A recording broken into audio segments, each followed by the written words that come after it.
Hello students, welcome to Telugu officers channel. ఇవాళ ఫిబ్రవరి 29 leap year కాబట్టి 1 day extra ఉంది మనకి. సో నెక్స్ట్ 4 ఇయర్స్కి మళ్ళీ లీప్ ఇయర్ వచ్చేసరికి, అంటే మళ్ళీ ఫిబ్రవరి 29 వచ్చేసరికి మనకి జాబ్ వచ్చేసేయాలి. అలాగే ఒక లాంగ్ టర్మ్ గోల్ అని పెట్టుకోండి, అది కూడా మనం అచీవ్ చేయగలగాలి ఆ టైంకి. All the very best. ఇవాళ ఒకసారి 29కి సంబంధించిన కరెంట్ అఫైర్స్ చూద్దాం. ఇక్కడ చూడండి, మన ఫస్ట్ ఆర్టికల్, ఇస్రోకి 2వ ప్రయోగ కేంద్రం కూడా వచ్చేసింది. దీనికి సంబంధించి శంకుస్థాపన ఆల్రెడీ పూర్తయింది.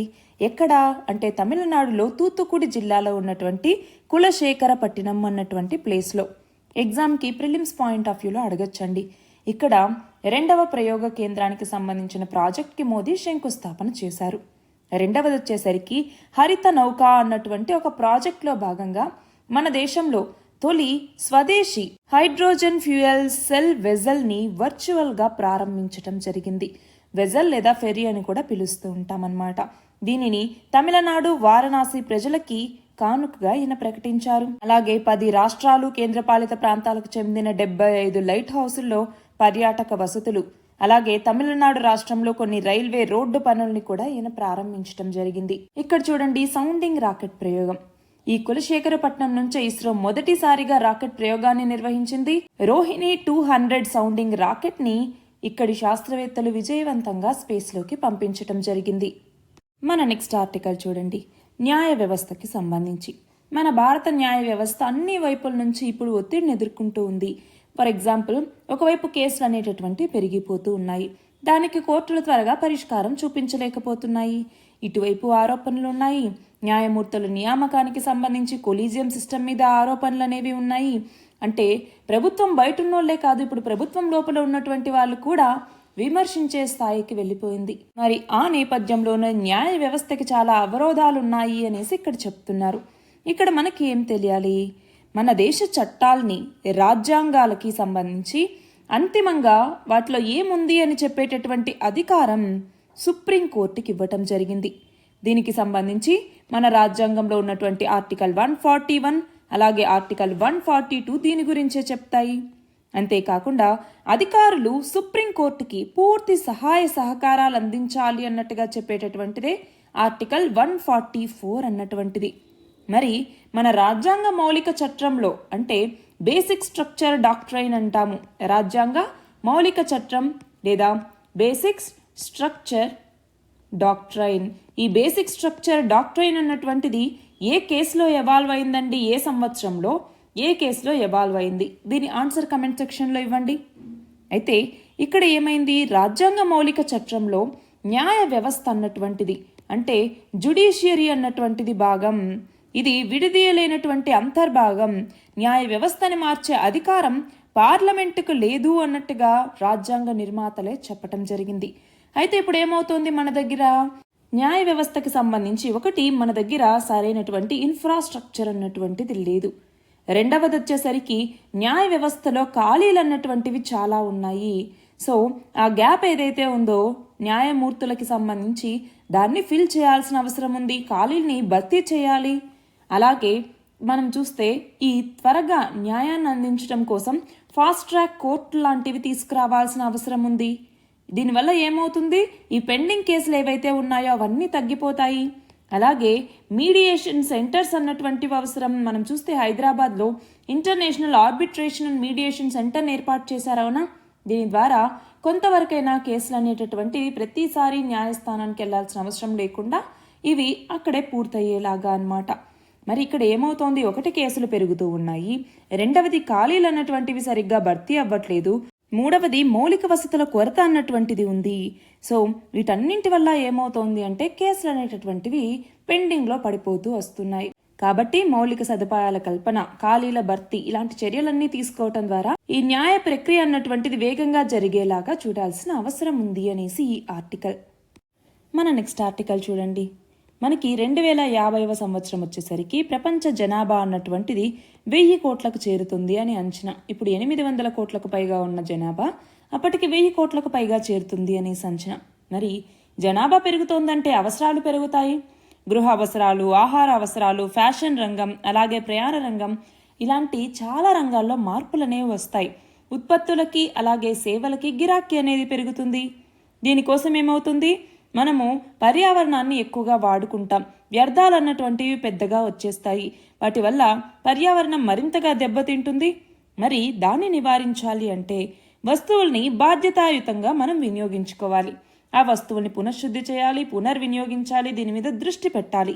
దాన్నే మనము సర్క్యులర్ ఎకానమీ లేదా వలయ ఆర్థిక వ్యవస్థ అనేసి పిలుస్తాం, లేదా సర్క్యులర్ ఎకానమీ అనేసి పిలుస్తామన్నమాట. సర్క్యులర్ ఎకానమీ అనేసి. మరి దీనికి సంబంధించి ఎకానమీ కాన్సెప్ట్లో ఇదంతా పక్కన పెడితే గనక సరే, ఒకసారి ఇక్కడ ఏం చెప్తున్నారు అనేది కూడా మనం చూస్తే, ఇప్పుడు ఏమవుతోంది, ఈ సర్క్యులర్ ఎకానమీలో వస్తువుల్ని మనం మళ్ళీ పునర్వినియోగిస్తూ ఉంటాం. దీనివల్ల సహజ వనరుల మీద భారం అనేది తగ్గుతుంది. దానివల్ల కర్బన ఉద్గారాలు అన్నటువంటివి తగ్గుతాయి, కొత్త కొత్త వ్యాపార అవకాశాలు వస్తాయి, పర్యావరణహితమైన ఉద్యోగాలు వస్తాయి. అవునా?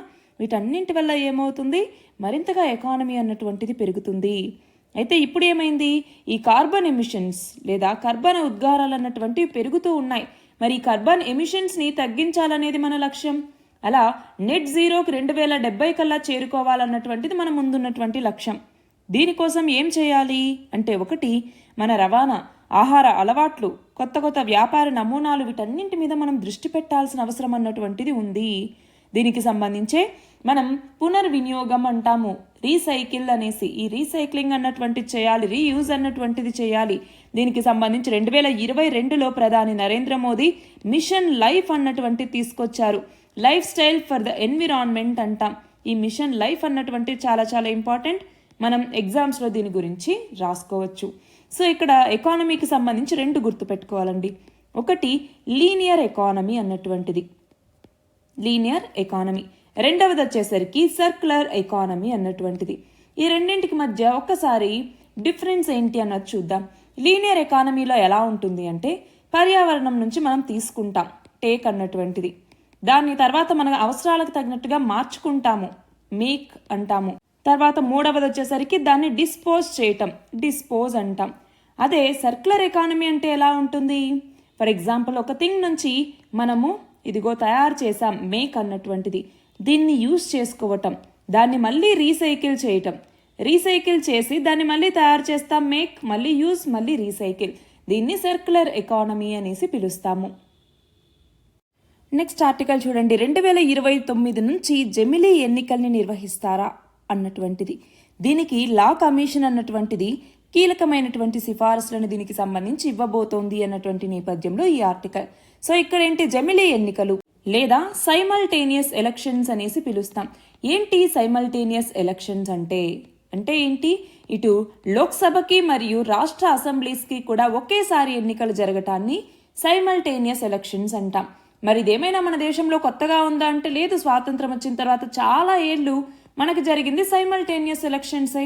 కానీ మళ్ళీ సైమల్టేనియస్ ఎలక్షన్స్ మన దేశంలో తీసుకురావటం సాధ్యమా అన్నటువంటి క్వశ్చన్ ఇప్పుడు అరైజ్ అయింది.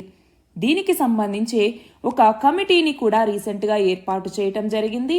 మరి ఆ కమిటీకి హెడ్గా ఎవరు నియమితులయ్యారు, దీని ఆన్సర్ కమెంట్ సెక్షన్లో ఇవ్వండి. జమిలీ ఎన్నికలకు సంబంధించినటువంటి కమిటీకి ఎవరు ఇప్పుడు హెడ్గా ఉన్నారు అన్నటువంటిది ఆన్సర్ చేయండి. నెక్స్ట్ చూడండి, ఆంధ్రప్రదేశ్కి సంబంధించి రిషికొండ రిసార్ట్ అన్నటువంటిది ఇవాళ ప్రారంభం చేయబోతూ ఉన్నారు. రిషికొండ అన్నటువంటిది ఎక్కడ ఉంది, వైజాగ్లో ఉంది. ఈ వైజాగ్లో ఉన్నటువంటి రిషికొండకే బ్లూ ఫ్లాగ్ సర్టిఫికేషన్ అన్నటువంటిది ఉంది. బ్లూ ఫ్లాగ్ సర్టిఫికేషన్ అంటే క్లీనెస్ట్ బీచెస్కి బ్లూ ఫ్లాగ్ సర్టిఫికేషన్ ఇస్తారు. అలా మన భారతదేశంలో 12 బీచెస్కి బ్లూ ఫ్లాగ్ సర్టిఫికేషన్ ఉంది. అందులో వైజాగ్లో ఉన్న ఈ రిషికొండ అన్నటువంటిది కూడా ఒకటి. నెక్స్ట్ ఆర్టికల్ చూడండి. కేంద్ర సంగీత నాటక అకాడమీ కూచిపూడి రంగంలో విశేష సేవలు అందిస్తున్నటువంటి నాట్యాచారులైన రాజారెడ్డి రాధారెడ్డి దంపతుల్ని అకాడమీ రత్న అవార్డుకి ఎంపిక చేయటం జరిగింది. వీళ్లతో పాటు ఇంకొక 5 ప్రముఖులు. అందులో ఒకరొచ్చేసరికి రచయిత జానపద అధ్యయనకారుడైనటువంటి వినాయక్ ఖడేకర్ అంటాం. ఈ వినాయక్ ఖడేకర్ అన్నటువంటి పర్సన్కి, అలాగే వైనికుడైనటువంటి ఆర్ విశ్వేశ్వరన్, అలాగే కథక్ నృత్యకారిణి అయినటువంటి సునైనా హజారీలాల్, అలాగే రంగస్థల దర్శకుడైనటువంటి దులాల్ రాయ్, అలాగే నాటక రచయిత అయినటువంటి డిపి సిన్హా. వీళ్ళకి 2022 అలాగే 2023 సంవత్సరాలకు గాను అకాడమీ రత్న అవార్డు అన్నటువంటిది వచ్చింది. సో వీళ్ళ 5 మంది, అలాగే వీళ్ళ పేరు రాజారెడ్డి, రాధారెడ్డి, వీళ్ళ దంపతులకి కూడా ఈ అవార్డు అన్నటువంటిది వచ్చింది. అకాడమీ రత్నానే మనం అకాడమీ ఫెలో అవార్డు అనేసి కూడా పిలుస్తూ ఉంటారు. అయితే మొత్తం ఈ అకాడమీ అవార్డ్స్ అన్నటువంటివి ఈసారి 2022-23కు గాను మొత్తం 92 మంది కళాకారులకి ప్రకటించటం జరిగింది. మన నెక్స్ట్ ఆర్టికల్ చూడండి. ఎమ్మెల్యేల ఫిరాయింపులతో చాలా ప్రభుత్వాలు అన్నటువంటివి కూలిపోయాయి. చూడండి, 2014 నుంచి వివిధ రాష్ట్రాల్లో అధికార మార్పిడి జరిగింది. అందులో భాగంగా అరుణాచల్ ప్రదేశ్, బీహార్, మణిపూర్, గోవా, కర్ణాటక, జమ్మూ కాశ్మీర్, మధ్యప్రదేశ్, పుదుచ్చేరి, మహారాష్ట్ర ఇలా వివిధ రాష్ట్రాలు, కేంద్రపాలిత ప్రాంతాల్లో ప్రభుత్వాలు కూలిపోయాయి. అధికార మార్పిడి అనేది జరిగింది. అది ఎమ్మెల్యేల ఫిరాయింపులతోనే అంటున్నారు. ఇక్కడ ఫిరాయింపులు అంటే ఏంటి? మనకి యాంటీ డిఫెక్షన్ అనేసి పిలుస్తూ ఉంటాం, లేదా ఫిరాయింపులు అనేసి. ఈ యాంటీ డిఫెక్షన్ కి సంబంధించి మన రాజ్యాంగంలో ఉన్నటువంటి షెడ్యూల్ 10 అన్నటువంటి తెలుపుతుంది. యాంటీ డిఫెక్షన్ లా గురించినటువంటి షెడ్యూల్ ఈ షెడ్యూల్ 10 అన్నటువంటిది. మరి ఈ 10th షెడ్యూల్ని ఎప్పుడు ఇన్సర్ట్ చేశారు మన భారత రాజ్యాంగంలో అంటే రాజీవ్ గాంధీ గవర్నమెంట్ 1985వ సంవత్సరంలో 52nd కాన్స్టిట్యూషనల్ అమెండ్మెంట్ యాక్ట్ ద్వారా ఈ 10th షెడ్యూల్ని యాడ్ చేయటం జరిగింది. నెక్స్ట్ చూడండి, ఒకప్పటి సోవియట్ యూనియన్కి ప్రధానిగా పనిచేసినటువంటి నికోలై రిజ్కో, ఈయన కన్ను మూస్తారు. సో మనకి సింపుల్గా ఒక ప్రిలిమ్స్ బిట్లో పాయింట్గా అడగచ్చు అనమాట. నెక్స్ట్ చూడండి, పాక్ ప్రధానిగా మళ్ళీ షహబాజ్ షరీఫ్ ఈయన ఎన్నిక అవ్వబోతున్నారు. నవాజ్ షరీఫే దీన్ని ప్రతిపాదించారనమాట. నెక్స్ట్ చూడండి, గాజాలో ఇజ్రాయెల్ హమాస్ యుద్ధానికి సంబంధించి గాజాలో క్షుద్ బాధ అన్నటువంటిది విపరీతమవుతోంది. అంటే ఆకలి బాధ అన్నటువంటిది పెరుగుతోంది. చూడండి, 5.76 లక్షల మంది ఇలా ఆకలితో అలమటిస్తూ ఉన్నారు అన్నట్టుగా ఇక్కడ చెప్తున్నారు. మొత్తం 23 లక్షల మంది ఉంటే ఇప్పుడు 5,76,000 మంది తీవ్రమైనటువంటి ఆకలి బాధతో ఉన్నారు. అందులో 2 ఏళ్లలోపు చిన్నారుల్లో ప్రతి 6గురిలో ఒకరు పోషకాహార లోపంతో బాధపడుతూ ఉన్నారు. మరి అందరికీ ఆహారం అందాలి అన్నట్టుగా ఏ సస్టైనబుల్ డెవలప్మెంట్ గోల్ చెప్తుంది? SDG 2 అన్నటువంటిది జీరో హంగర్, ఆకలిని రూపుమాపాలి అన్నట్టుగా చెప్తుంది. ఒకసారి మీరు SDG సస్టైనబుల్ డెవలప్మెంట్ గోల్స్ మొత్తం 17 ఉన్నాయి. ఈ 17 సుస్థిరాభివృద్ధి లక్ష్యాలు ఏంటి అన్నట్టుగా క్లియర్గా నేర్చుకోవాలి.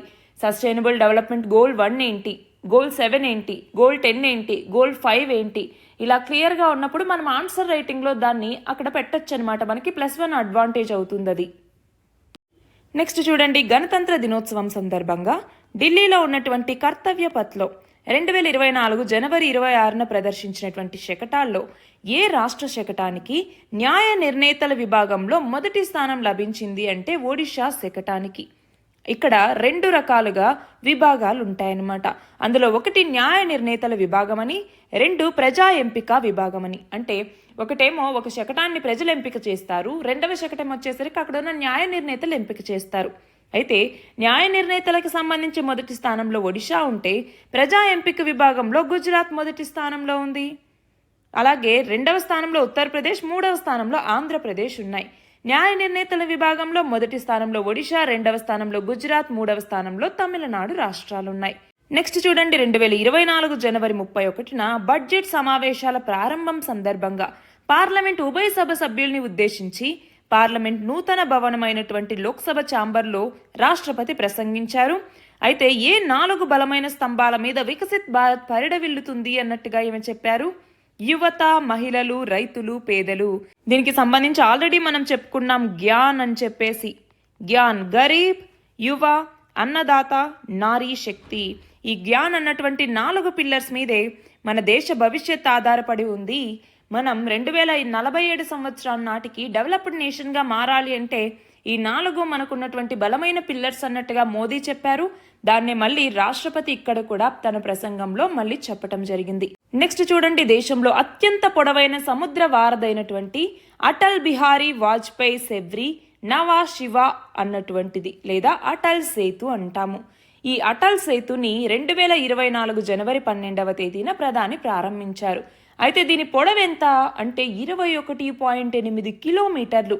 ఇది దక్షిణ ముంబైని, నవీ ముంబైని అనుసంధానిస్తూ దీన్ని కట్టారనమాట. ఈ బ్రిడ్జ్నే ముంబై ట్రాన్స్ హార్బర్ లింక్ అని కూడా పిలుస్తూ ఉంటారు. నెక్స్ట్ చూడండి, ఆంధ్రప్రదేశ్లో శ్రీ సత్యసాయి జిల్లా గోరంట మండలంలో పాలసముద్రంలో జాతీయ కస్టమ్స్ పరోక్ష పన్నులు నార్కోటిక్స్ అకాడమీ లేదా నాసిన్ అని పిలుస్తాం. ఈ నాసిన్ని ప్రధాని నరేంద్ర మోదీ వచ్చి ప్రారంభించారవునా? మరి అది ఏ రోజున అంటే 2024 జనవరి 16వ తేదీన. నెక్స్ట్ చూడండి, చివరిగా జస్టిస్ అజయ్ మాణిక్రావ్ ఖాన్విల్కర్, ఈయన లోక్పాల్ చైర్పర్సన్ గా నియమితులవ్వటం జరిగింది. అలాగే లోక్పాల్కి జ్యుడిషియల్ మెంబర్స్గా జస్టిస్ లింగప్ప నారాయణ స్వామి, జస్టిస్ సంజయ్ యాదవ్, అలాగే జస్టిస్ రితురాజ్ అవస్థి వీళ్ళు అపాయింట్ అయ్యారు. అలాగే నాన్ జ్యుడిషియల్ మెంబర్స్గా సుశీల్ చంద్ర, పంకజ్ కుమార్, అలాగే అజయ్ తిర్కీ వీళ్ళు ఎంపిక అవ్వటం జరిగింది. ఇవి ఇవాల్టి ఇంపార్టెంట్ ఆర్టికల్స్. PDF లింక్ డిస్క్రిప్షన్లో ఉంది, మీరు డౌన్లోడ్ చేసుకొని చదువుకోవచ్చు. All the very best and thank you very much.